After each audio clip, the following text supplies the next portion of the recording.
Today I'm lucky enough to be talking to Julian Bradley. Julian is currently the highest ranked Irish pro doubles player on the ATP Tour, with a current ranking of 341 and a career high of 337 a couple of weeks ago. He's also ranked 1072 on the singles tour. In his career, Julian has won 6 pro doubles titles, and 5 of those have come this year. So Julian, thanks very much for agreeing to talk to me. How's it going today? Hey Adam, how's it going? Hope you're well. Thanks a lot for having me. It's going well. Currently I'm just in Cancun, Mexico, getting ready for 2 tournaments here at least, and then probably going back to America. Super. So first I wanted to talk a bit about the Irish Open. So it was about 4 or 5 weeks ago. You won the Irish Open, the doubles in the Irish Open. So just tell me how that felt. Yeah, it was great. Feels like a long time ago now, but yeah, no, it was a brilliant week. Really good fun, especially since I did it with one of my very good friends and old roommates from college, Jack. So yeah, because went to University of North Florida together, played on the team there, roommates and teammates as well. So it was great to share that experience with him. And also we also had an Irish guy, Mark Finnegan, who's now back home, was our head coach at the time. So yeah, it was fun to play in front of everyone back home, because I hadn't really been back in ages anyway, and it was just a really cool experience. Yeah, I'm sure that was really, really special for you. I'm going to come back to talking about your time in the States later on. But first I just wanted to ask, what have you been up to since then? Since the Irish Open, I played a couple of domestic tournaments like Wexford, played another tournament in England, played Lansdowne, and then straight after Lansdowne, I flew to Mexico and did 2 tournaments here. Well, one only in doubles because I was in qualifying as singles, because Lansdowne kind of went late. I missed the sign in. So I've only really played one like last week, and then this week was more for just practice week. So they've pretty much been the four or 5 weeks since then. It's been kind of like non-stop. This was the first week where I haven't really played a tournament probably in like 3 or 4 months. This was the first week. Wow, sounds like you've been very busy. So there really is no break on the pro circuit. So I just want to go back to the start for a few minutes. So where did you grow up? What kind of kid were you? And at what stage did you start tennis? I grew up in Carlow.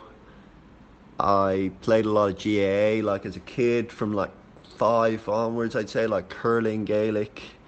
Played a little bit of soccer as well. When I was 13, I went to boarding school in Limerick, and that's actually where I started tennis. I actually picked up a racket down there, and there was a group lesson maybe once a week with like 25, 30 of us. It wasn't like anything serious really, looking back on it. And it was a majority of the school was like, it was a big rugby school, like, and so rugby was the main sport, and like we only played it once a week. And then I actually really liked it, and I just kind of like hit against the wall a fair bit, I would say, and that's how I got into tennis, because I barely played 12, 13. I'd say I started playing more when I was 14. I just hit against the wall every day until 15, 16 really, and then transition year, I didn't go to school in transition year. I just kind of took it off, and that's where I started taking it a bit more seriously. Wow, so you really picked it up quite late compared to, so you'd hear of someone like Andy Murray picking up a racket at 2, 3, 4, and you'd hear a lot of people like that. So to pick a racket up for the first time at 13, that's really very impressive. And then taking it seriously from there. So you say transition year is when you started taking it seriously. What kind of training would you have done? Did you head up to Dublin, or what kind of stuff did you get up to then?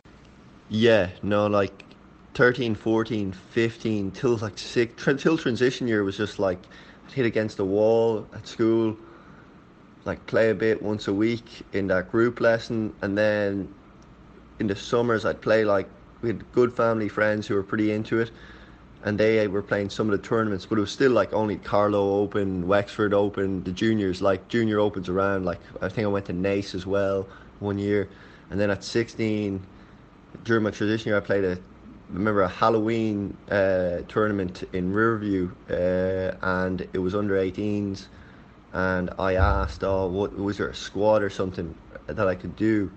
And some guy told me about there was a squad in Westwood and Tarf, and I met there, and I met Justin and Peter Clark, who were running squad there, and I remember getting the number for Westwood from 11-8-11 directory, and then I called them up and was like, yeah, I want to kind of come. And from there, then they were like, yeah, they didn't even know my level or anything, but they said come tomorrow, and I could hit the ball pretty well. I was like, just my match. I wasn't very polished in a match. Like I could hit the ball decent, but yeah, that's kind of how it started. And then I just, when I say take it seriously, like I just took a couple of lessons. Like I just did the squad work, and I maybe had one squad work during the week, and that was it really. And then maybe one lesson, one or two lessons every so often. Well, that's fascinating because you have, these days you'd have squads of kids as young as 8, 9, 9, and 10, training hours and hours every week. Well, I think this really shows that just having a good, solid grounding in sport, like you did, playing, GAA soccer from a younger age, it really does set you up for whatever sport you choose to go with. That's really interesting. So, how was your junior tennis career in Ireland, and did you go abroad? Did you play mainly in Ireland? How'd you get on? My junior tennis career in Ireland was pretty short, I'd say. Like I only played Fitz twice ever. I remember that was 18s, I think, like 18s, and I had to qualify the very first year of 18s. And then my last year, I lost second round, 4-4. I remember that. So I never really I suppose featured uh, in the juniors as like a standout junior or anything. Maybe it was like 12 or 13 in, I don't know, in the rankings, but like yeah, I never really featured. I'd say I think I counted up, like I remember I was thinking about it few weeks ago. I've probably played about 35, 40 tournaments max my whole junior career. So it was like, I mean, most people are playing 30 tournaments a year, if they're a serious player anyway. So yeah, it wasn't very long, but I was always training hard. I remember in fifth and sixth year, I was always like actually putting in. I remember hitting an awful lot. Like I was always practicing tons during those years. Probably thanks to like Peter and Justin Clark, who'd made like an unreal kind of environment in Westwood Clontarf, and I was always practicing loads. So I was actually getting better, but I was just like wasn't in my mind to really do serious things with it. Yeah, that's what I would say. That's really interesting. So if somebody had seen you at that point and seen you now, they might be surprised to see how far you've come in the years since then. So you finished up your junior career here in Ireland, and what did you do next? What did you do next? Funny that you say that. Yeah, I suppose there are a few people that are like God, because like some of the guys who were the best juniors back then were just like, now they're kind of like, some of them are like playing league or whatever, and they're just like still shocked that I'm even still playing. So yeah, but when I finished up my juniors, I did the leaving cert. I was playing a good bit, wasn't playing loads, but I was still playing a fair bit. After the leaving cert, then I went and did dentistry in Trinity. Did that for 2 years, and I was still playing loads. Especially my first year in Trinity, I was playing like a lot. I play like 3-4 hours a day, and then would come the exam time, then I wouldn't play for a month. But yeah, I was playing 3-4 hours a day, and then what would happen? And then I would just stop the month before the exams, and then I played all the domestic tournaments that summer and I started doing pretty well, not winning them all, but I was like winning a couple. Had a few good wins during the college year because there were some college tournaments that went on, and that's when I kind of like scholarship maybe opened up where like some of those guys that I'd beaten had been on in the States. That's when so yeah, it was really during I suppose my time doing dentistry that I actually started kind of like progressing a lot. Yeah, so I guess at that point you're really thinking, hang on, I'm quite good at this, you know, I'm actually quite good at this. You know, I should do tennis as a career maybe. So at that point, I guess it's a decision that a lot of people have to make. Do I go pro now? Do I go to college? Or what kind of mix of that do I do? So for you, you chose college, I guess. I should say you chose college again over in the States, the US college system. Yeah, well, for me it was like a no-brainer because I just didn't really. I first off I wasn't actually thinking fully go pro. I was like, my goal was, oh, I want to play Davis Cup, and I saw like college in the States. Everyone obviously was coming home. Like he saw James Kluski, James McGee, Connor Nyland. All those guys had all gone and played college tennis. So it was like kind of seen as the stepping stone, the natural stepping stone. So I was like, it wasn't even on my radar to turn just to play pro. And then so yeah, so that's why I was looking for college in the States, try to get a good scholarship, find a nice place, good coach, and go from there. Yeah, it's interesting you say that you were kind of inspired by some of the other Irish guys that had gone before you. Ireland wouldn't be known as obviously as a great tennis nation in recent years, but despite that, you kind of still had you kind of had Irish tennis kind of role models you looked up to. I mean, I looked up to them all. Like I didn't get to watch. I watched a few Davis Cup ties live, so um, I thought they were all like I looked up to them all. But I suppose I knew McGee the best just because I spent the most time in Atlanta. He was there as well, and so hit and practiced the most probably with him. And then second next guy was Kluski, because when he was playing, I was in college in Dublin, and he'd always ask me or invite me to practice. That was great, and Kluski also put me in contact with a lot of coaches in America, which I was very grateful for and really appreciate that. So yeah, and also Nyland as well. He remember him putting me in touch with Notre Dame when the guy came over. So yeah, I looked up to them all, to be honest. Like Sam when Sam was in DCU training, I practiced with him a lot, especially during one of the years in Trinity. Remember, I'd go out there almost every day that he was home. So yeah, honestly, they were all great guys, and yeah, learned something from every one of them.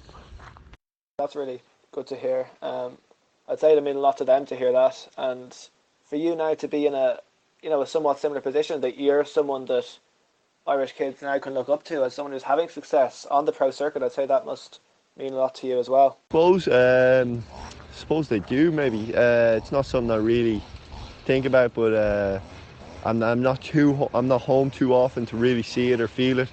But like obviously I'll help out or try to give advice the same as I got if when I was like in the younger person's shoes. But yeah.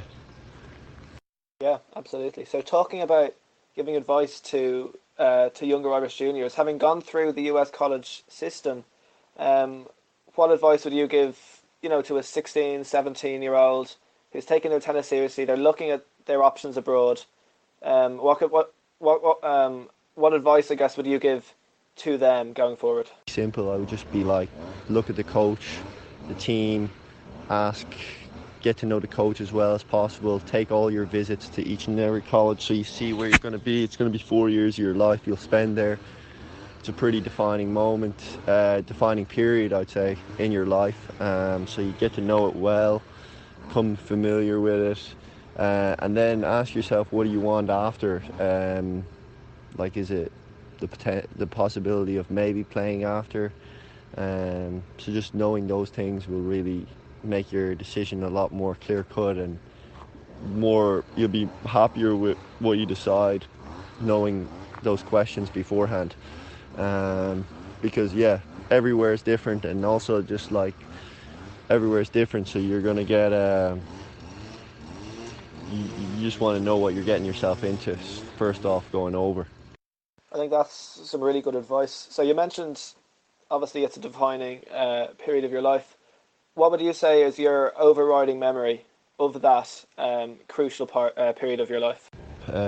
Yeah, that's a great question. I would say I learned a lot. I would say the main thing was the maturity, and then the team is bigger than the individual. So putting the team's needs ahead of like my own needs, which is very difficult as a tennis player.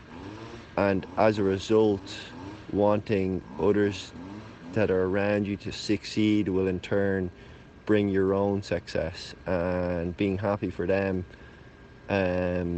will allow you to really appreciate it when it comes to you, you know, knowing that there's something bigger than just there's something bigger out there overall. That was really drilled into us from our coach and with Mark, and it was a really great lesson. I thought like just change your whole perspective, allowed you to be more relaxed.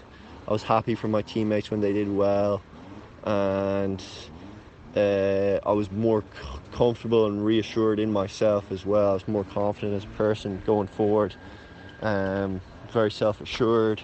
I felt like I grew in this period. So yeah, I'd say that main lesson really was the main one I learned probably over the few years I was there. And obviously these principles apply not only to just your college period, but like eventually you're going to work in a workplace, which is going to be a team environment, and the whole thing was you're going to apply these principles that you learn here, and then eventually you're going to have your own family, which is like the ultimate team.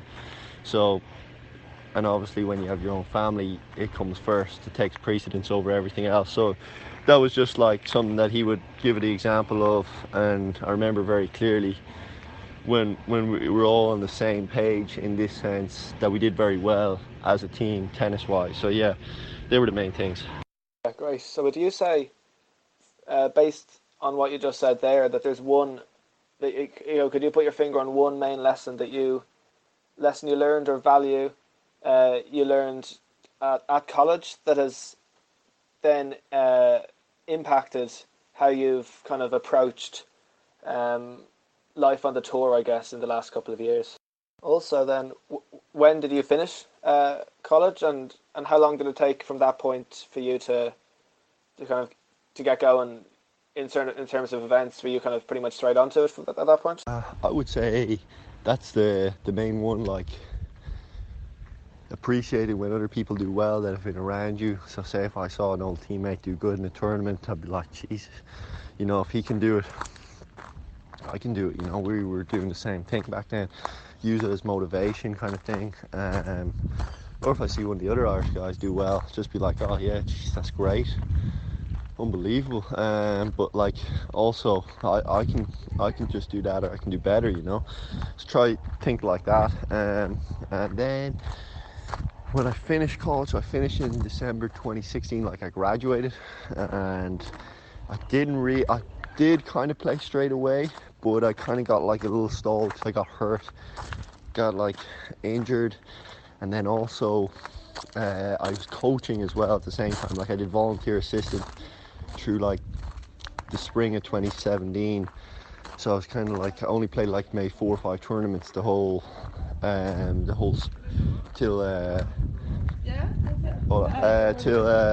only did it to maybe this summer. Did I play like four or 5 tournaments, I think, because I was hurt, and then I did the volunteer assistant. And then I'd say I really got going in December 2017, the end of that year, start of 2018. This is when I really started getting going, because I came back to Ireland for the summer. Hadn't been back in 3 years, so I spent the whole summer in Ireland, and September, October, November. Then I went back to the States, and that's when I really started like putting together a plan to go out and play and do it properly. Like, yeah. Okay, yeah. So since then, What would you say has been your best moment and your worst moment? The best moment was getting my first point, I think, in Florida in the very first tournament in 2018. I was pumped at that because I'd won like 4 matches in qualifying and then another match in the main, and it just been like also I'd played the the wildcard tournament and lost in the final there, so I played like 9 or 10 matches and then eventually I got first point. So yeah, and then the other best moment was winning first doubles title in Kelowna in Canada that summer with good friend Ty. That was a class week, and because it was just a great match in the final, really tight. We didn't play our best, and in the last game played lights out, and yeah, unreal, good fun. And then the worst moment actually, and probably the most defining moment was probably before college or before I started playing was in college. Actually, it was actually we lost a dual match 4-3 in South Carolina. I played really poorly, and I didn't lose the deciding match, but it was pretty depressing. It was a heartbreaking one, and yeah, I remember thinking, geez, maybe I'll go back to the industry. I remember that now. Yeah, like that was one time where I was like, that was the worst, that was the lowest point. I was like, maybe I should go back home. But yeah, no, I didn't. I faced it and conquered some demons and got on with it. Yeah, I think that's it exactly. Having that combination of, those high highs and low lows in your past, I think that just makes, it gives you some perspective, and it really helps you look forward and kind of, yeah, look forward for the future of what you're gonna get up to in the future. Here's a question. How would you say being Irish has affected you while you've been on tour, if at all? Those Irish people are known as kind of quite happy-go-lucky, very friendly people. So I would notice that since I've been playing majority of the time in America, that generally they're quite interested, and nearly every American thinks they're half Irish of some or like some sort of Irish descent. So they always are quite open to being like helping you out. So I've actually had a lot of positive, great experiences. Um, Especially the Americans are very friendly and they really like the Irish. So yeah, they like a few of them on some occasions have been just like just to have housed me. Like pretty sure on the fact that I'm just Irish. They haven't even met me. They're like, yeah, I'll house the guy. So yeah, so it's been I suppose it's been good for me. I guess it's good that you, can think of Ireland as having served you well from a test point of view, at least in that respect. What have you missed most, or what do you miss most when you're away from Ireland? Oh no, I don't miss much to be honest. Nah, I like coming back. I haven't been back too often really in the last 4 years. I stayed for 3 years straight. So I suppose I miss my family and friends the most. But then like again, I have a great network over here. I kind of like that person who feels very at home wherever I am anyway.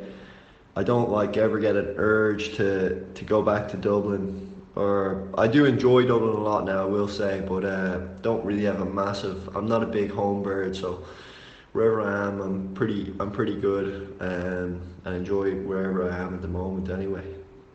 So Atlanta, at one point there was a bunch of us there that were from Ireland, so it was great fun. Still a few, so yeah, and you see a good few Irish guys and people over here in general anyway. Like there's a good few in college and a few living as well. So Yeah, you say that you can kind of make yourself at home in any kind of situation. I noticed that you've played a lot of events in Cancun throughout the year. So do you have like a base where you kind of set yourself up when you're over there, or does it kind of depend on the week? it just varies. Like sometimes Airbnb, um, different Airbnbs. To be honest, like it's not like I have a place. Okay, I guess that must be tricky having to do it on a week by week basis, having to always plan your accommodation. I'd say that must take its toll. So I was looking through your kind of your year, and by my count, you've played with I think 13 different guys during the year. So could you just talk me through how do you kind of pick a partner for the week, and yeah, how do you pick your partner, and have you ever considered kind of having a more long-term partner? Yeah, week by week, really, pretty much. I mean, a lot of terms, like after these two, I'll go to States for like 5 weeks. So I'll have housing there every week, which is great. And then, yeah, played with a lot of different guys as well. Maybe none of them want to stay with me that long. No, I'm joking, but I think I just pick whoever's I'm good friends with or I get on well with. Like for the next three, I'm playing with Jack, the guy I played in Irish Open, and then it's kind of like it's a bit of a mix and match to be honest at this like stage. Like sometimes maybe if you're at the challengers or some of the futures as well, you play like 3 or 4 in a row, see how it goes, go again, find someone else. If it doesn't go well, continue, or it depends what tournaments you're playing. Like so yeah, so that's the main thing. I do enjoy playing with different guys, you know, like because you can get like a bit boring with the one guy. I feel like for me, so nice to mix it up. The thing is, like if you know each other, like I know a lot of those guys from college. So yeah, so it's just like knew them in college or met them at a tournament before and just got on decently well. So yeah, that's kind of how it goes. Okay, that's interesting. So how would you describe yourself as a player, and what do you think the difference is this year that's given you considerably more success? Is it, has you made a technical change? Is it mental? Is it kind of your approach, or how would you explain that? Say I'm an aggressive baseliner with a big, like to dictate with my forehand, heavy serve and good returns, and then like to come forward when I can. I would say this year the main difference, just been being a little bit more solid at staying in the moment, I suppose, and in some matches definitely, and then but like huge room to improve, not like crazy anything technical or like that or strategic, just more staying a little bit better in the moment and embracing the tight pressure moments in matches, better viewing it as a good opportunity rather than getting nervous and running away from it, I suppose is the main thing. That's really interesting, and it really does, highlight that tennis is such a mental sport. Like it's so much about the mental side of it. I just have a few more questions, if that's all right. So, you mentioned earlier on that one of your big goals was to play Davis Cup, and now you have, I think, twice, if I'm correct. So, how was that experience? Davis Cup was class, yeah. It was great fun, especially to play the last match, like the deciding match. That's kind of like what you really hope that you do. You know, it's like good honor to be part of it and all, but like you really want to be playing the matches and being in the moments where you have the option to put like you up to the next group or that. So it was tough to lose, but it was still, I look back in it like, and I actually drew a lot from being in tight moments, and like your nerves are at like an all-time high, and you're kind of like you're managing that, and it's like you overcoming things, and so it's cool to be in that moment and like really trying to put your best game on the court and come out with the win. Obviously we didn't come out with the win, but like you can use it as experience for next matches or big matches that I'm in these when I'm in the tournaments, and then hopefully next year it rolls around and you're in the moment again and you can really like maybe come out on top. But yeah, great to play that, great to play that, great to play that event, and also the team stuff is great. I love the team stuff. It's good camaraderie with being with all the guys for 1 week in the one place, and a lot of fun. Yeah. Exactly, I'm sure it must be a big honour as well to play for Ireland. And obviously, as you said, very tough to lose a match like that one. But as you said, you learned a lot of lessons from it. Playing Davis Cup like that, does that bring you back to your college days? Like the team side of it. For sure. I mean, it's like you're part of the team. You're playing. Maybe the difference is not everyone's playing at the same time. Is the one thing, But yeah, it's very similar. Like I remember in college, I remember from my senior day, there was like we didn't have the craziest, biggest crowds of all time or anything like compared to some colleges, but we still like. I mean, there were 650, 700 people. I'm pretty sure from my senior day. I don't know how many there was in San Marino, maybe 150. But I remember like, yeah, it was a lot of fun. Both are a little different, but very similar in a lot of ways. So yeah, it was good fun. That's a lot of people for a college match. I'd say you probably haven't played in front of a crowd that big since, like even on the Pro Tour.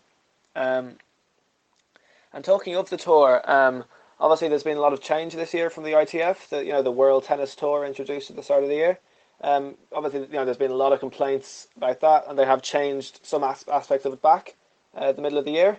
As a player, I'd be very interested to hear what your take on it is, and are the changes good, are they bad, and what else needs to change, if anything? Yes, this year there was that change. So it didn't really kind of bother me too much, to be honest, because I was still able to get into all the tournaments, still able to play all the ones that I wanted to play. So, and then there was obviously the changes getting into the challengers. I suppose it was tougher, or was going to be tougher initially for sure.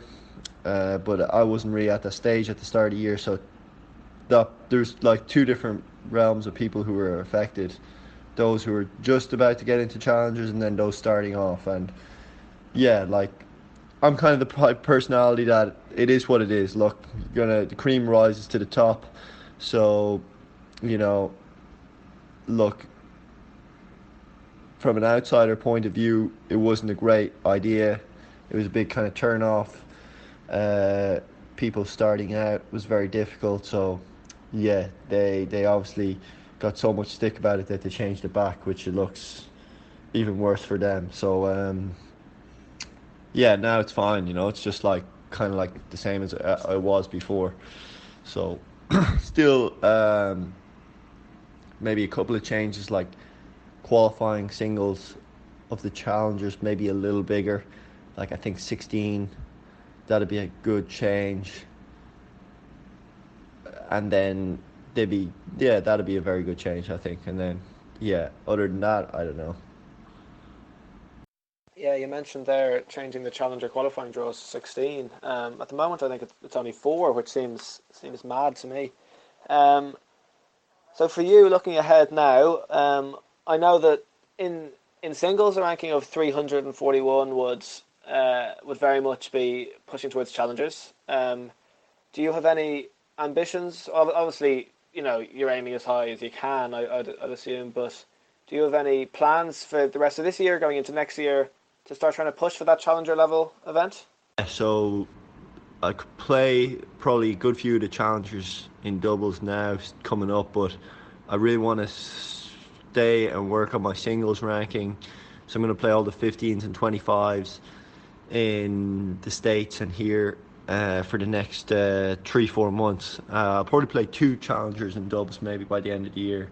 Um, and yeah, because my goal is to get top 500 in singles by 2019, in December 2019. So I want to do that, and then next year I'm going to look at like trying to play a mixture of both, but a mixture of both in the challengers and the futures, and see where I lie come the summer, and then reassess again.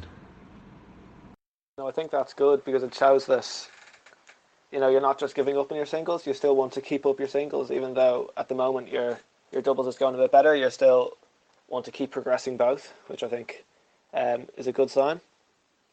Do you have any sponsorship at the moment? Do you have any kind of sponsorship deal? Exactly, like I feel like I have a lot more to give in my singles, and just my tennis in general. I started quite late, um, started very late, and also even take a few more years out of that for the leaving cert and stuff like that. So yeah, so I'm gonna keep going. Sponsorship wise, no, nothing. No sponsorship at all. Definitely feel like that should change anyway. As you said, and especially that you have players playing now. You have Federer, age 38, still going as strong as ever. You you have 10 more years left on the tour, so you definitely have time to keep progressing at a good pace. Yeah, so that's pretty much it for me. So thanks very much, Julian, for taking the time out of your day to have a quick chat. It wasn't as quick as maybe you thought, but I hope it's all right. So I just want to wish you the very best for the rest of the year, for next year going forward. I'll be keeping an eye on your results.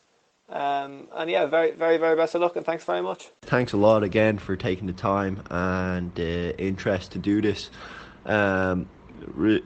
Do appreciate it, and I'm sure a lot of the other guys really do appreciate it as well. I don't actually use Twitter, so I was wondering if you could send it to me.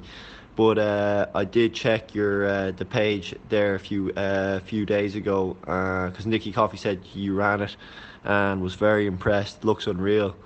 You're really on it every day, so appreciate that. And thanks for the interest and taking the time. We'll be in touch, and hope you're well and have a good weekend. Chat to you soon. So there we are. I certainly found that very, very interesting to hear what Julian had to say about a whole range of subjects. I hope you found it interesting as well. Thanks once again to Julian for talking to me today. Obviously, this is the first interview I've done. I'm hoping to do a few more over the coming weeks and months. If there's anyone you'd like to see me talk to, get in touch. And I'm always looking for feedback, so you can contact me on Twitter or email either. So get in touch with any feedback. I'm always like to get it. So thanks very much, guys, for listening, and have a good day.